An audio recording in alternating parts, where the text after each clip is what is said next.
Well, hello everyone. I'm Scott Gabbard with Purdue on the Farm, and today I have a new colleague that'll be joining both Purdue on the Farm, but also the agronomy department at Purdue University, and that's Dr. Megan Bourns.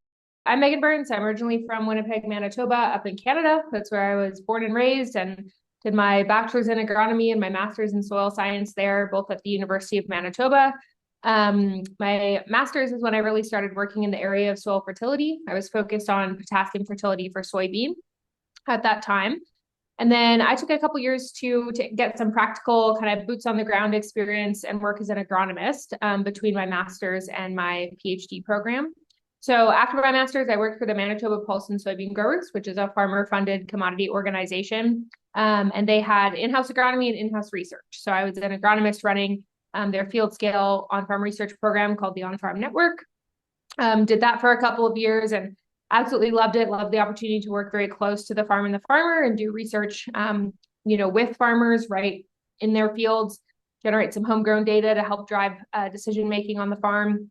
But eventually decided it was time for that third and final degree, and ended up moving south to Kansas State to do my PhD in agronomy, also in the area of soil fertility, but working with phosphorus this time in corn soybean systems. So I graduated from that at the end of December of 2024, and then did a brief postdoc with the Fertilizer Recommendation Support Tool project, also called FIRST, which is a national collaborative effort of soil fertility scientists across the country. And then landed here in this role at Purdue at the start of August of 2025. So super excited to be here, and excited to continue to meet everyone and build out my research and extension program. And we're very excited to have you. And so one thing that Megan really has is bringing some experience for some application for the on-farm research, which of course is a pretty important part of Purdue on the Farm, and add some more structure to that, and also help with the educators throughout the state getting that done to better serve the corn and soybean farmers. So really appreciate you having that opportunity to do that, and also glad that we also catch you pretty early in your career here. So it just becomes a part of Megan's identity. So in addition to the fertility work, of course, that she'll be doing, because Megan is replacing those of you that have been around for a little while. Dr. Jim Cambrato retired. And so Megan's kind of be filling that role, as well as working with educators and farmers throughout the entire state. So Megan, glad to have you on board. Beyond that, too, is that I know that some of the talks you've been doing throughout the wintertime, because we're fairly tight market situations that we got going on. Is there anything that you'd like to offer with regard to, as people are looking at their fertilizer budgets or soil fertility maps, things like that, maybe some things they should consider going into the planting season with regard to making, well, kind of surviving in a tight market, shall we say?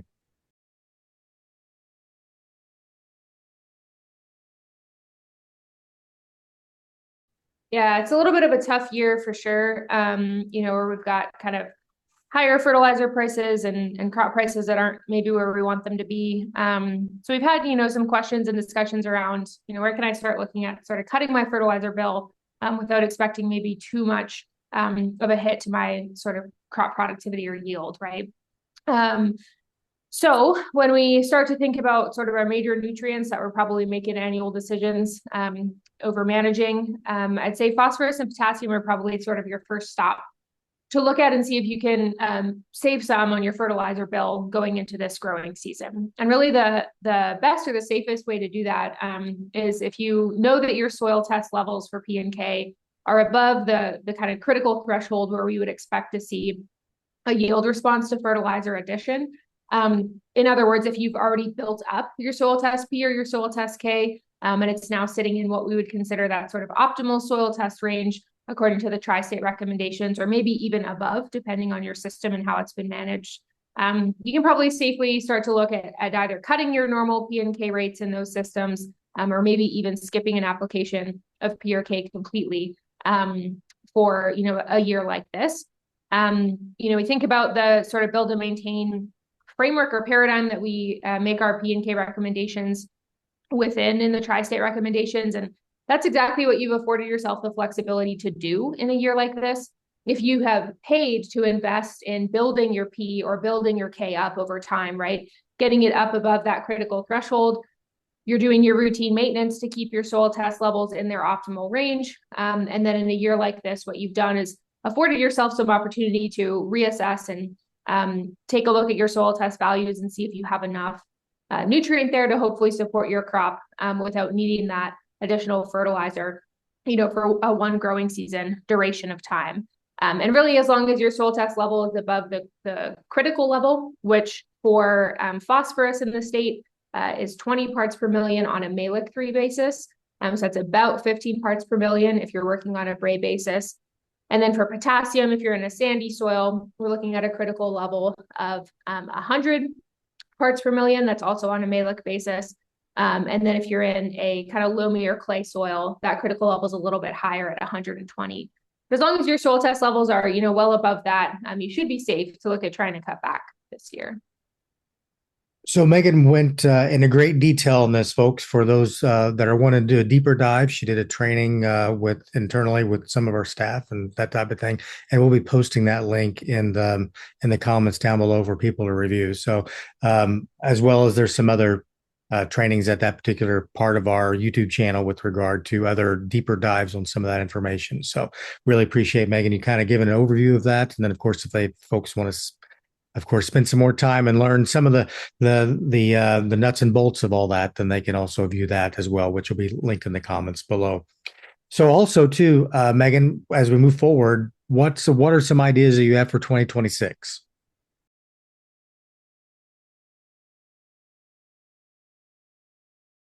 Yeah, so a couple of the things that I'm looking to kind of get started this year. One of them centers around phosphorus management. Actually, a common question that we as kind of soil fertility, researchers get over time is kind of wondering if our recommendations for phosphorus are, suitable or appropriate for specifically high yielding corn systems. That's a question I get a lot and conversation I've had, throughout the multiple regions that I've worked in at this point. And so that's something that I want to start diving into. The way that we build out our recommendations that, you would see in the tri-state, that's really an average, right, across a whole range of yield levels, a whole range of growing season environments, all those sorts of things. And they're a really good average set of recommendations, but farmers kind of continue to question whether or not they're adequate for those specifically high-yielding corn systems. And we don't really structure the way that we go about collecting data to inform these recommendations to answer specific questions like system-specific questions like that. So that's one of the things that I'm going to start looking into in 2026. We've got some really good potassium research that's been sort of ongoing in the state in both corn and soybean. And we're going to try and continue looking at that going into the 2026 season. One of the things that I'd really like to do in kind of the short-term future here is take a look at building out a set of sufficiency-based recommendations for both potassium and phosphorus. What this would do is a set of sufficiency recommendations is really sort of that answer of what is the bare minimum fertilizer rate that I can apply this year based on my expected yield and my current soil test levels. And we don't really have that in our tri-state recommendations as they exist right now. They're all on sort of a build and maintain basis. And in a year like this, where we're trying to get to that bare minimum answer in a lot of situations, right? What is the least amount that I can spend on fertilizer without expecting a hit to my crop yield? That set of sufficiency recommendations would be really helpful. It would also be really helpful in situations where you might be in like a short-term land lease and maybe building and maintaining, fertilizer levels doesn't make a whole lot of sense for you in those fields. So we're going to try and work with the existing potassium data and sites that are at a few of the packs across the state to try and build some of that out. And then the other interesting thing that I'm going to start diving into, again, thinking about how to prioritize maybe your input dollars and kind of optimize the bottom line under particularly tight price conditions, is starting to dive a little bit more into the kind of interaction between our fertilizer inputs and then our crop protection inputs, right? So if you have to start making cuts somewhere, how does it affect your yield at the end of the year if you've cut your fertilizer bill but kept your crop protection the same, or looking at the opposite, right? If we've invested in those fertilizer dollars and maybe had to cut back a little on those crop protection dollars. And obviously that's going to be very tied to what the growing season does, right? What the weather does, what pest pressure is like.